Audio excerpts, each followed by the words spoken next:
Ezra chapter 7 verse 27. Sinabi ni Ezra, "Purihin ang Panginoon ang Diyos ng mga ninuno natin, na humipo ng puso ng hari na parangalan niya ang templo ng Panginoon sa Jerusalem.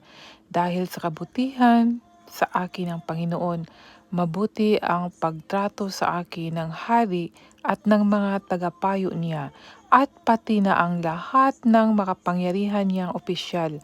At dahil nga tinulungan ako ng Panginoon na aking Diyos, nagkaroon ako ng lakas ng loob para tipunin ang mga pinuno ng Israel para sumama sa akin sa Jerusalem."